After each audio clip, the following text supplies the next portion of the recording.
تعالَ أقول لِك إزاي نجيب كمية الملوخية دي كلها ونخرّطها في وقت صغير، وكمان نعملها زي المخرطة بالضبط. اللهم صل وسلم وزد وبارك عليك يا سيدي يا رسول الله وعلى آله وصحبه أجمعين. ازيكم يا حبايبي عاملين إيه؟ إن شاء الله تكونوا بألف خير. جاي لكم النهارده فيديو جامد بس الملوخية وجمالها.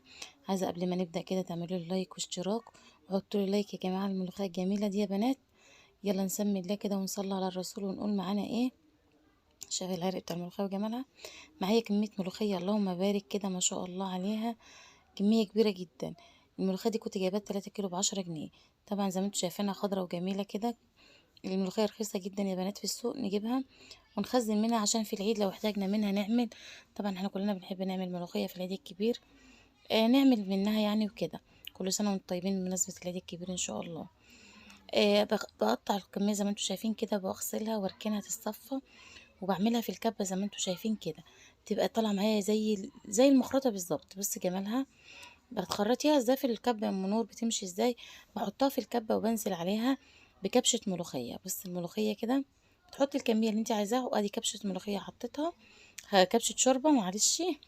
كبشة شوربة بحطها على الملوخية وبضربها. دي الكمية بتاعتي بحالها اللهم بارك، كمية كبيرة جدا. ما خدتش معايا اي وقت عشان كنت انا بقطفها بسرعة. وهعملها كمان قدامكم. بص الملوخية والعرق وجماله ما شاء الله اللهم بارك. حطوا لي لايك للملوخية الجميلة دي، اشتركوا معايا لو ما اشتركتوش. عملت الملوخية زي ما انتوا شايفين كده، وهو اول ما بخلصها كده بنزل عليها بمعلقة بحتة من هريسة الشطة كده، بتبقى جميلة جدا وتخليها طعمها حلو قوي. ما شاء الله اللهم بارك، بتبقى جميلة جدا.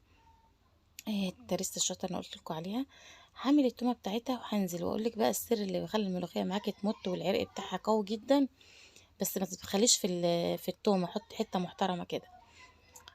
بصي بقى، الفوران ده جمال الملوخية. في فورانها. الفوران ده يعني معناه ان الملوخية بتاعتك ناجحة وجميلة. بصي الملوخية وخضرها وجمالها. اعمليها على طريقتي ان شاء الله هتعمليها